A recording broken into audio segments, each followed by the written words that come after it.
Hey, beautiful people. It's your girl Rocqi from the It's a Real podcast and Rocky's Reactions. Make sure you check out our videos, our playlists, and subscribe. All right, so today on Rocky's Reactions, I'm reacting to another one of Chantelle Simone's videos. So make sure you check out my other content where I react to her. I will put the video link in the description box below. This title is The Worst Dating Mistake I Made in My 20s. Ooh, let's see what she says, shall we? YouTube, this is Chantelle, and I use my channel to have conversations with women who want to learn how to love and work with a Black man so we can start seeing more two-parent households in our Black community. I also talk about things I wish I knew when I was younger so younger Black girls can learn from my mistakes and hopefully change the stats. Apparently, there's a statistic that says only 1 in 4 of us Black women will get married in our lifetime. And if that's true, sharing my story and sharing my mistakes can help with that statistic. Hey Terrence, as you guys come in, don't forget to like this video.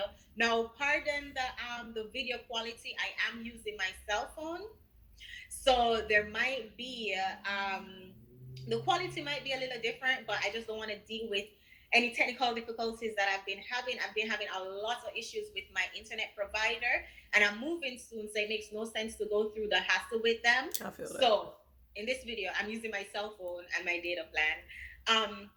As you guys can see Can't from the wait till we title, come Happy live. Sunday and Happy Father's Day. Shout out to all the fathers out there. Thank you, Terrence, for the super This chat. is old. Hey, Dane. Hey, Ivan. Welcome. As you guys come in, don't forget to like and who off acknowledgement. And over here, we highlight the positive in the Black men. So I'm highlighting those positive Black fathers who are taking care of their kids. Hey, Leslie. Welcome. Great to see you. So, all right, in this video, right, I'm going to talk about one of the biggest dating mistakes I made in my 20s. I'm almost 30. I'll be 30 in a month and 4 days on the 24th of July. Okay. I'm hitting the 3 Happy 0. birthday. And in reflecting on my dating path, never in a million years I would have thought that I would have hit 30 and not married. It just, I thought that was just something that was just going to happen. I thought, without putting any thoughts into it, without putting any efforts into it, I always thought that getting married was something that would just happen.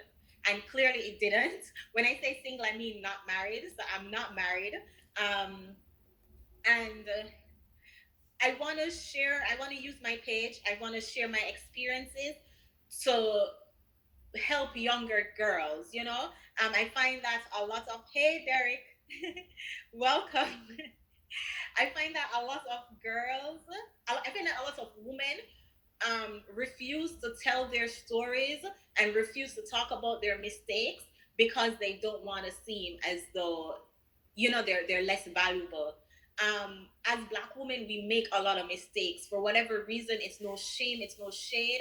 We have it bad in society. We weren't raised with the advantage of having two parents in the household. We weren't raised with the advantage of being fed.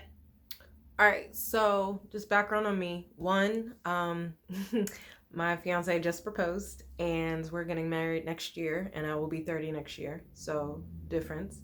I also was raised in a two-parent household. However, that was an unhealthy marriage, as well as my mom was feminine dominant energy. However, it wasn't a positive example in terms of wife, just because my dad was very controlling. As a mother, she was amazing, but yeah, in her role of a wife, that feminine energy, I didn't see the benefit of it. So just to give some background on me. Feminine and focusing on our femininity. Black women, we had to step up to the plate and we had to be the person to lead. All right. So with that being said, we need to change. We need to start telling our story so we can change the direction, so we can change it for our younger kids. So this video is me telling my story of how I took time off of dating when I was in my 20s. And that's a very common advice that so many of us got, to take time off of dating. Don't focus on boys, focus on yourself. And that advice can be extremely detrimental to us Black women. And that was one of the So I'm very fascinated to see where she goes with this because I did that. I was in a situation for 3 years with my ex, and then he stopped talking to me, which good for him because I wouldn't have let go. Women learn to let go, okay? And then in grad school, I was like, I'm not dating in grad school because one, who has the time or the energy? I had neither. And I actually met my fiance in 2015, but that was right as I was about to start practicing for the first time. He was just leaving a relationship and dealing with the healing. So neither of us were in a good position. It wasn't the right time. We may have been the right person, but it was not the right time. Fuck all that nonsense of, oh, if it's the right person, no, timing is everything. And sometimes shit is not aligned right now. Okay. But then a year later, as I'm getting ready to graduate, and he spent a year healing, then he hit me up, and that's when we reconnected. So if the right person, maybe a different time, come back around, okay? But I do think you have to know if you have the capacity to invest in a relationship. If you don't, then you need to be aware of that. But you also need to make sure you're putting yourself in the best opportunity for those relationships. So for example, I was in grad school in San Diego, California. Wasn't a lot of black people. I knew that if I wanted my black man, it probably wouldn't be living there. So therefore I made the move to Oakland where I had more black people, more opportunities there. And in actuality, my fiance ended up moving to Oakland. So that was a best decision for me personally, as well as for the perspective of a relationship. Okay. I also approached my fiance back in 2015. I was the one who shot my shot at him. Okay. A lot of women don't want to shoot their shot just because they think if you shoot your shot, then you're leading the whole relationship. That's not true at all. Like, he's definitely the better leader. It was just, I was the one who reached out. I saw him, I wanted him. And honestly, it was more out of curiosity because we're in the same profession. But yeah, like, I didn't let gender norms like stop me. It was like, nah, he like, let me find out more about him. So I definitely think, yes, you can take time to work on yourself, work on whatever you're doing to make sure that you are in the best place for a relationship. However, you also need to do the most you can to make sure you're giving yourself the opportunity and the environment for that relationship, okay? Biggest mistake I made in my 20s. If you know that you want to get married, especially if you know that you want to get married before 30, if you know that you want kids and high risk pregnancy starts at age 35, as you guys come in, don't forget to like this video. If you, hey Stefan, if you know that that is your desire, all right, why then would you take significant time off of dating? The best the best way to get better at dating is to actually date. So this advice of, oh girl, focus on yourself, have your hot girl summer, boys come. Now, I will say my time off was actually crucial because not only was I taking time off just because of the environment, but I was also in grad school for marital and family therapy. So I'm literally learning what's a healthy relationship, the best way to be a partner. Like, I am learning this information. It wasn't like I was taking time off and lollygagging. Like, I am legit surrounded and practicing. Like, so yeah, like there are levels. There are levels. If you just taking time off and it's not beneficial to your relationship, then gotta assess. But yeah, I legit was in the field best fit for trying to make sure I was good for a relationship. Last, focus on your school, focus on your career, focus on your education, and don't focus on boys. But at the same time, you want to be married.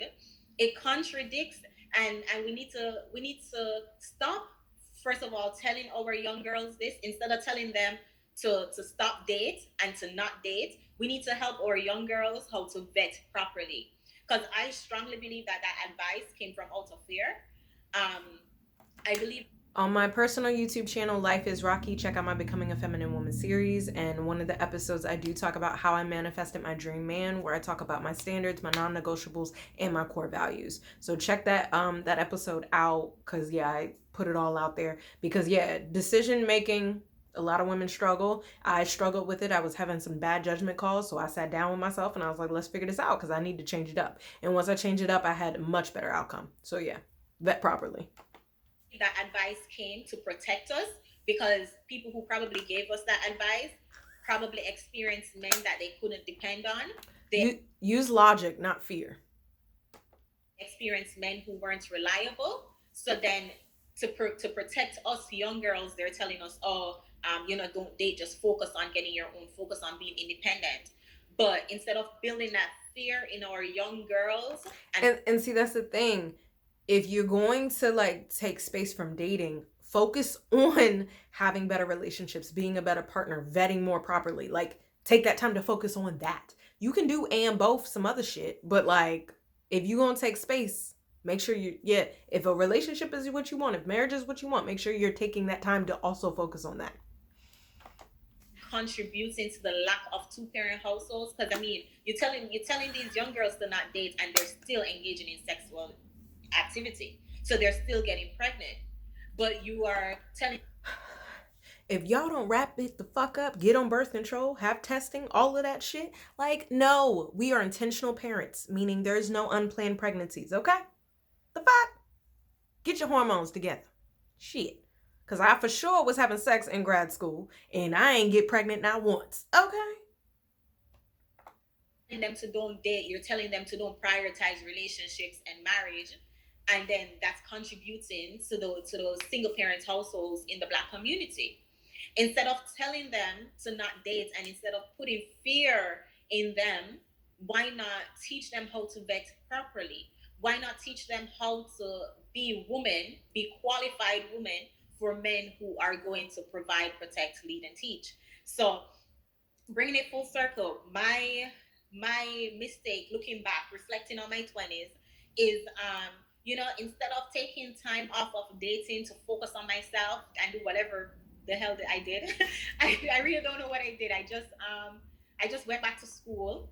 I focused on my career, and those are things that I could have done while bettering myself to be a suitable wife. So instead of telling these young girls to take time off dating, why not teach them how to be suitable, to be better wife? We need to start pushing that agenda. We need to start encouraging Black women to look within instead of looking outside.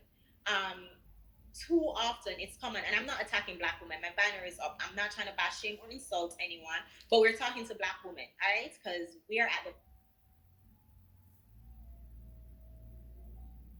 Okay, something happened to our audio, but it's okay. We can end it there.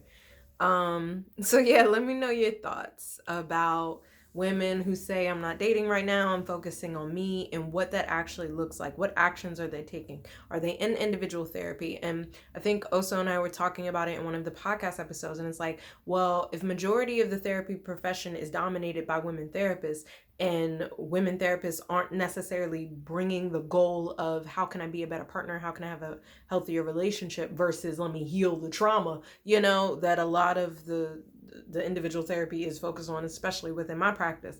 So it's like, what work are you doing? If you're taking space from dating, but you still want that, what work are you doing? And if it's just education and career, how is that beneficial to your relationship? Like, that's beneficial to you individually, but how is that benefiting your relationship? Unless it's directly in the field of relationships. Let's talk about it. Let me know your thoughts in the comments below. Make sure you like, share, and subscribe. Peace and love.